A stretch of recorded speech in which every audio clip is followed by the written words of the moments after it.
So you're going to do this all by yourself today, Katie, yeah? You're just in charge. I'll just let you do all the heavy lifting for a change.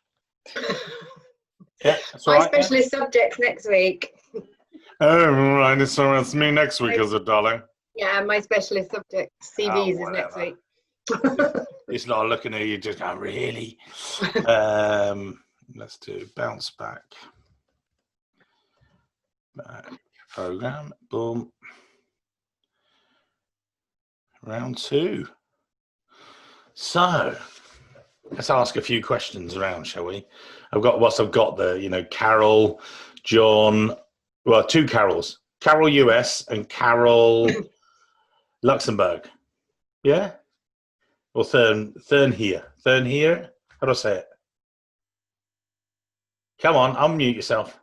I don't know. I'm not pronouncing that name. I mean, I hear it from the US all the time. Right, okay. No, I mean... Call me Carol, that's it. I was going to pronounce you, that's it. So you're Carol Luxembourg, is that all right? Yes, that's fine. Yeah, Carol Luxembourg, Carol USA. There you go, it's a lot easier. It's quicker. And John Clancy, very easy. He wrote all those books. Yeah, different kind of Clancy. There you go. Well, related to him. God, some of the royalty checks. I wish. Right. So, week 2, smart objectives. I don't know what it's called that. So, you should be supposed to have got smart objectives in there. So, did any of you get to do the homework? Yeah, good. It was weird, as I said in previous weeks. Well, let's kick it off now. We might as well. I think you and I, Katie, discussed it as well with Aira as well, that it's really weird, like actually doing the self-assessment, because a lot of the time you spend your time very outwardly focused. So it's actually time thinking about yourself and having smart goals. And I'll give one major example. I think loads of the people that I spoke to had no clue of what they wanted to earn. I said to them, do you want to earn more? Yes, I do. Well, what is it? Is it 85? Is it 95? How are you going to get there? What are you going to produce? What savings are you going to produce for your current employer in order to do it? And they were like, right, yeah. And I said, have you, broken it down? Have you said, done it, correlated it, if you like, between what savings you might produce, what impact you might have on your current employer.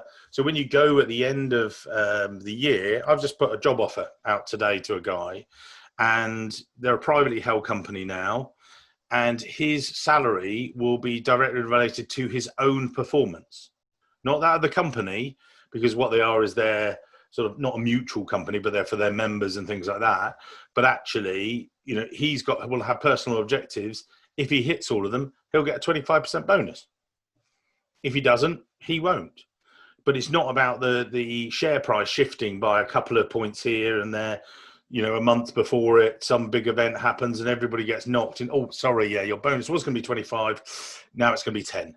You worked really hard for this, and stuff. So, when we linked it to these smart objectives, that was one of the key things. I didn't know what results you guys had from it, or what comments were you going to say, Katie? What sort of thing? We talked about this earlier, or Aira, I'll jump in. I think a lot of people, when they do smart objectives, just do objectives. They don't kind of break it down. I think they have kind of a vague end goal, but they haven't really thought about actually how do I break that down into key milestones. And it's very much the same as it's kind of like, I guess, a project management type scenario that you would be used to at work, but actually when you put it towards yourself and personal goals, it's very, very different. And I think we forget about all the factors that we can control versus all the factors we can't control, and then how do those affect us reaching our end goal. And I think, as Mike said last week, sort of when you actually sit down and you think about personally outside of a working environment, what it is that you want to achieve with, whether it's the standard weight loss, getting more fit, etc. We don't really sit down very much and think about it. We're very tunnel visioned into career and getting the right salary, etc., etc. We're not really taking time out, especially when well, especially probably over the last sort of 4 to 6 months, you know, we're just firefighting every day, especially if we have families, and you know, we don't really take time out to think about us and our own personal life goals. Yeah. I think, Similar? well, yeah, and I think sort of what people are very good at is sort of setting targets, like that in the next 5 years I want to be this, this and this. But if you're thinking in the next 5 years, it's not manageable. So it's kind of doing it in bite-sized chunks, maybe looking at maybe this quarter I could improve my skills on liquidity, and sort of like doing little chunks each time, so that it's not, you're thinking, oh, I'm 3 years in and I've not got a £1 million house, which was my 5-year target. It's sort of bite-sized chunks that you can kind of tick off your list slowly, but know that you're actioning what you want to be doing. I say going that in the right direction. And I joke in the office, don't I? You know, how do you eat an elephant? Very slowly in little bite-sized chunks. You know, and it's just about getting there. So, you know, sometimes, and again, I think, you know, a lot of, you know, the candidates I talk to, they say, I want to be a treasurer. Okay, how are you going to get there? What? You know, how are you going to be a treasurer? How are you going to do it? What are you going to, what are the steps you need to take? And they don't have, you know, and again, well, actually, the guy that I offered today, I'll use him as an example because he is very driven. He's also, I think, going to be tremendously successful because he was quizzing me about what had I seen from similar people. I'm trying to question it earlier on in the process. So what do you mean? He said, well, I'm going for this role if I should go for it. I was like, yeah, I do think it's great. He said, okay, where have people gone from this role as a springboard? And where do you think, and, you know, for instance, we've semi-offered him the job, but actually he still wants to talk to 2 or 3 other people internally to see how they've progressed in the past 2-3 years. Is this the right move for him? And actually we've supported it. Great. You know, I'm really thrilled because I think, do you know what? He's making some really astute decisions there that perhaps some of my candidates, some of the other candidates, I've encouraged them to say, look, you probably want to have a coffee with the treasurer again, or have another conversation with a treasury manager or deputy treasurer to see how they've done it. And also, you know, maybe not make the same mistakes sometimes as well, in a way. I mean, the other, you know, let's come back to you guys a little bit, you know, John and the Carrolls and Ian maybe, and feel free, the other guys that, you know, that are not brave enough to go on video. But there are any things that, you know, surprised you about doing the goals, or any comments about it, or did you find it an unnatural process sort of thing? Well, you didn't like it, Carol? You said, no, this is rubbish, or this was great. Carol in the US. No, I didn't find it unnatural. Sorry? You liked it? I didn't find it unnatural. I'm used to establishing objectives like that and quantitative targets. Awesome. So actually, I think the other, so I was going to say, for you, because you're perhaps, you know, sometimes people are more used to doing it for the people that work for them and things. Did you find it all right for yourself? Were you quite natural at it, did you think? I've had a lot of experience, so yeah, so I was very comfortable with it. Going through with it. Some of the other guys, Ian, you've unmuted. Yeah, I think from my perspective, the difficulty was making it controllable. So, you know, you start off by going, I want a job in a, you know, FTSE 250 company. But then you realize, well, you know, that's not always up to you. You know, there's lots of factors that you are out of your control. So it was really just the process of trying to identify what it is that you could do in the short, medium, and long term to make yourself as most attractive as possible. Yeah. So it was a good learning experience from that perspective. It was good, and I think without it being a love fest, I hate, you know, when you do it and you just see as a recruiter, oh yeah, come to us and stuff. But I think the fact is, you know, between Katie, who's got a tremendous amount of experience, Ava's coming at it from the more millennials, you know, whatever you call it, and stuff like that, young kids, whatever, yeah. But joking aside, we sort of combine this. I've got 20 plus years of treasury recruitment experiences, then optimizing this group and all of your the opportunity, if you like, if that's the right word, to, you know, just talk to us about it as well. I know that, you know, next week, if you like, I actually found this week one of the toughest ever to write about as well when we were doing, but I know the next week is easy, really, isn't it, Katie? With, I know it's because you're weak. Yeah, it's easy week. It's a walk in the park. But sort of doing CV, resume stuff, it's very practical and stuff like that. But just as Ian said there, it's about sort of trying to maximise, what is a FTSE treasurer looking for versus maybe also what is a FTSE, and it could be Fortune 500, what's a top 100 treasurer looking for in the US versus a treasurer who's a FTSE 350, and if they're looking to recruit, because the two people they might recruit as a treasury manager are pretty different.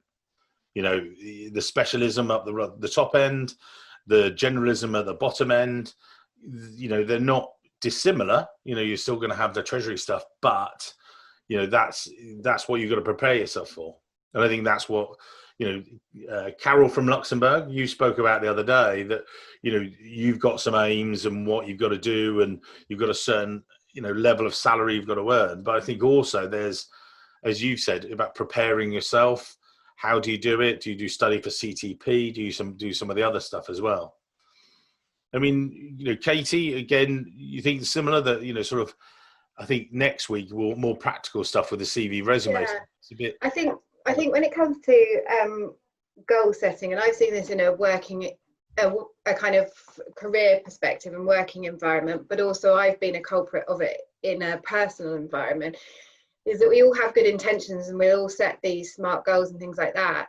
But then it's just like, right, I've done that, I'll put it aside, I'll have a look at it in a few years' time. Actually, it's a live document, because you need to check that you're on track. Because, say, for example, this year is a great example of it. You may have put something down as a goal, and instead of being deflated because of something out of your control, no one could have, well, very little people could have predicted the pandemic, but actually that could have had a complete knock-on effect to somebody's career goals and personal goals. And it's just like, actually, if you've got a live working document that you're constantly sense checking that you're on the right path, something like the pandemic thrown in, you would then look and think, right, actually, I've got to readjust that a little bit. So I've got to be kind of serious with myself. And is it still achievable in the timeline that I've given it? Can I meet that bite-sized piece? And I think we're all guilty of having good intentions when it comes to goal setting.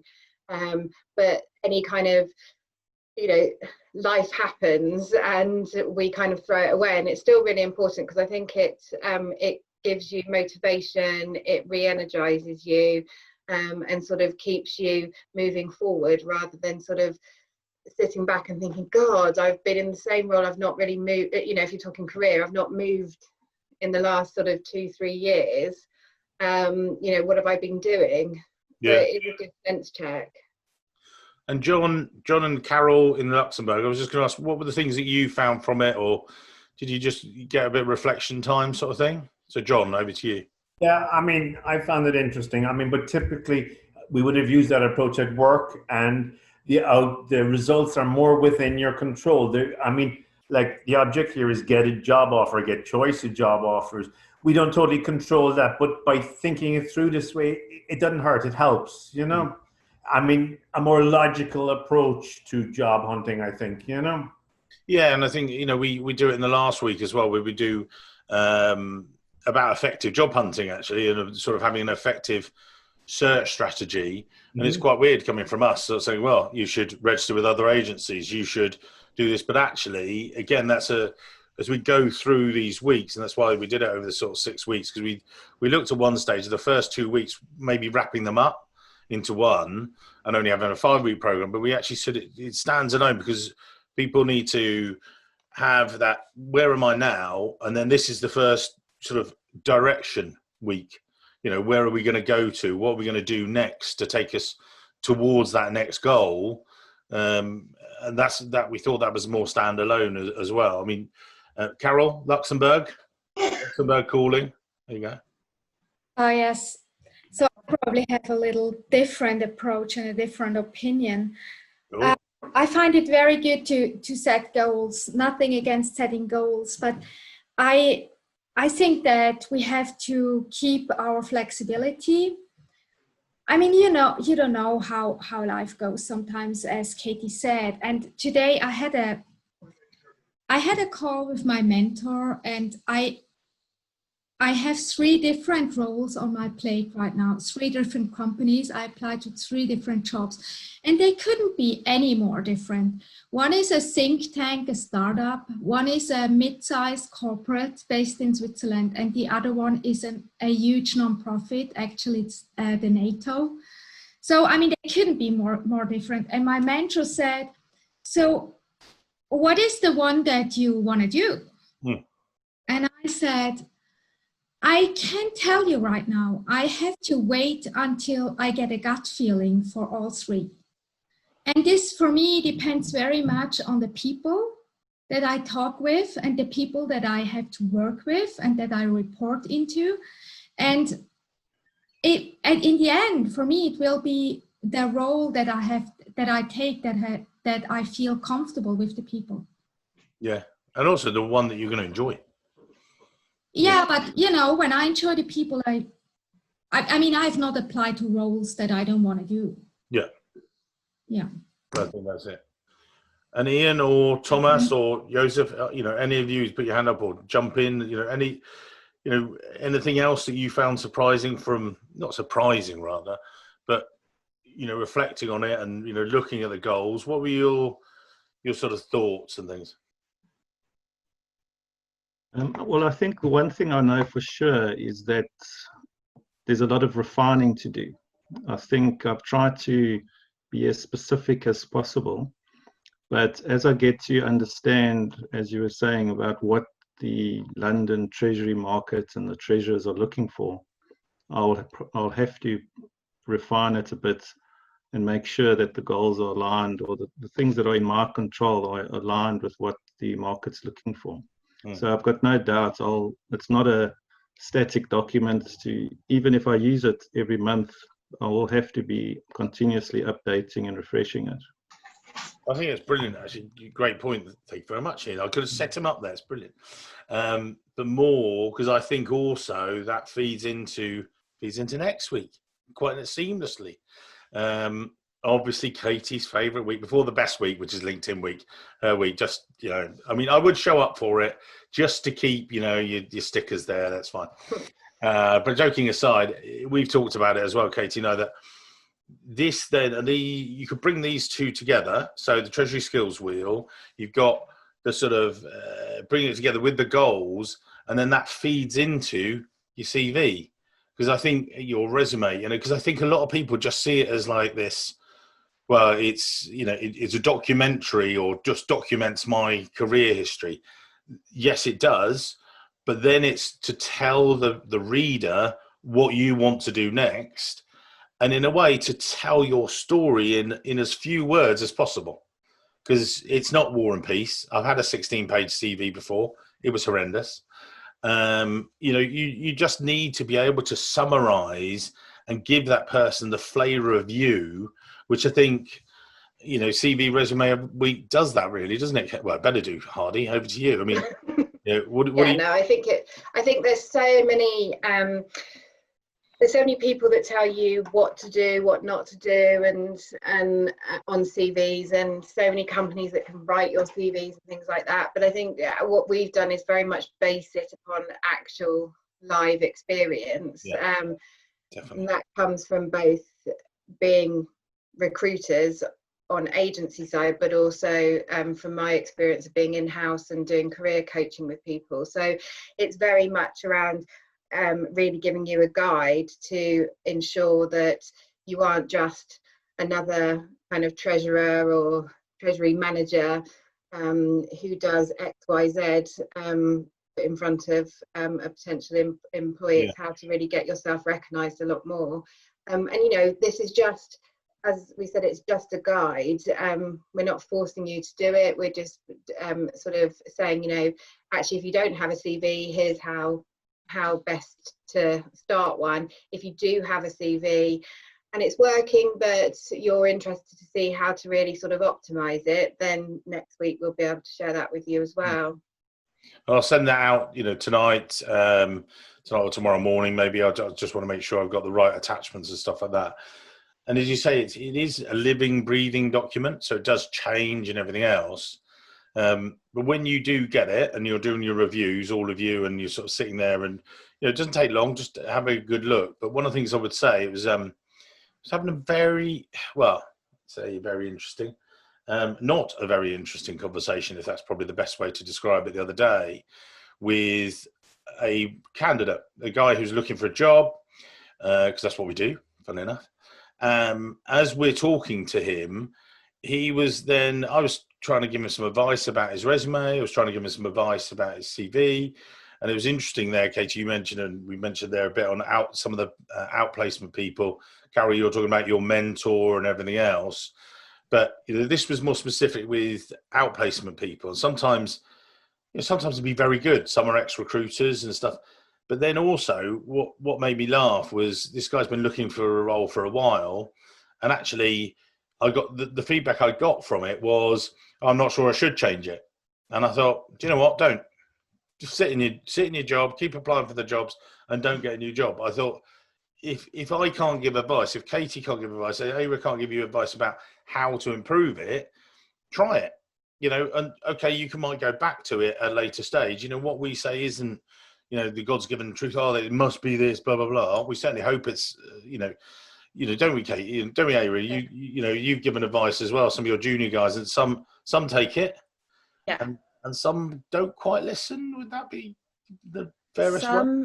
I really think sort of with CVs, you want to sell yourself as best as you can. And if you're waffling in a CV, then that's not great. So when you say add clarity, sort of show what you've done, and they send you back an even longer CV, you're kind of banging your head against a brick wall being like, that's not what we were thinking. But we can only offer advice, and you guys have to feel comfortable with what you're sending out to potential employees and agencies. So like next week is really good. I do like the CV week. I think also with a CV, it's probably one of the things that people dread doing the most, because nobody really likes selling themselves, and when you have to sit down and think about sort of what your strengths are, what you've achieved in your job, people don't want to necessarily do that, but actually it's those kind of achievements that above and beyond the kind of standard toolkit that you have that will stand your CV out further. So it is worth taking the time and trying to get it as right as possible. And also, it's an interesting one, just you say there, I think a lot of Treasury guys, all the people in front of me now, you sometimes say, oh, I don't know how to sell myself, I'm not like that. What? You guys are selling every day to the banks. You are selling every day to your CFO. You are selling every day to your team about why this is the best way to do a deal. This is the best way. CFO says, oh, do we do this treasury management system or this treasury? And you're actually selling the solution, if you like. So you've seen like three or four different ones, and you decide which is the right one for the company, and you're selling that to him. Talking to the banks, talking to your relationship partners, you're presenting to those guys, and then I get at the end of the day, oh, I'm not very good at sales, Mike. So I think that that's something you guys have got to you sell yourselves.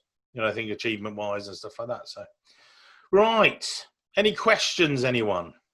It's a shorter week this week, which is always good fun. I see a few thirsty characters out there. Question. It's more pertinent to next week, because we see different approaches to CVs, Europe versus the US. Like the US used to talk a lot about one pager. Another thing I hear recently is drop off, because older workers have it tougher here probably, but drop off older experience and older jobs. So maybe for next week, can we keep that in mind? Should it be the US practice or the European practice? And should you drop off older experience? I don't think there's a difference. I think it's baloney, literally a nice US term. How long should a CV be? Resume be 1 page. Rubbish. I've seen great US resumes that are 3 to 4 pages. 4 is a bit long, but 2 to 3 pages, because the person's a global treasurer. If you're a global treasurer and you've got global experience and you've been working in Treasury for 25 years, you can't fit it on a page. Or if you can, you're not going to get the best out of it. So have a 2-pager. So what? I think, we'll also come into cover letter as well, which we'll touch on next week. I think a cover letter can actually be a really powerful tool associated with, a CV resume. I think they can be different. I don't think a European CV is slightly different from a UK CV resume, because sometimes you get a bit more standard formatting. Again, we'll go into it next week, but you have things like a photo on it and stuff like that. But photos, actually, you're not meant to have one in the UK because it can be discriminatory, can't it, Katie? Yeah, it can. But then if you go to Switzerland, for example, there are certain things that they want you to have on a CV that you wouldn't necessarily have on the UK kind of side. So I think, people will know what is customary, but I think in terms of the actual bulk of what we cover, it's very generic across the board, and it's only just a couple of things like the photo or sort of a full address or something like that may differ, that we found across Europe rather than anywhere else. Well, I think it's a good point by John to sort of that we can clarify between the two, and we'll sort of maybe we'll take each of them, we'll describe in generic terms all of it, and then let's jump off on UK ones, jump into US ones, jump into across and jump into European ones as well, sort of thing. And Carol, did you have a question, or were you just that was it? You had enough? No, I was just going to say that I find the first time I wrote my resume, I just got everything down like you would start writing a paper, and it was very lengthy. And then I actually went back into my records from evaluations, and I worked for a CFO who very much demanded that we have SMART objectives and that we bring those to the staff meetings every week. And, they might change if there are other events that come up, but you were measured against those and they were quantifiable results. And when you think about your job in those terms, your resume tends to have more accomplishments and fewer duties, and so it's much more succinct. And I was able to get it down to like 1.5 pages and still show where I can add value to a company. And so I am a firm believer in SMART objectives. And I know, again, because we're going to do it next week, I think the other thing is, going back to that living, breathing thing, it's different for different jobs. People have said to me, should I have one resume or should I have one like this, one like that? Have one resume as a core, and then you might have to adjust it. Or one of the ways to adjust it or to address a specific problem is a cover letter, which is like your paracetamol to the client, where you about cash management or systems or FX or whatever it might be.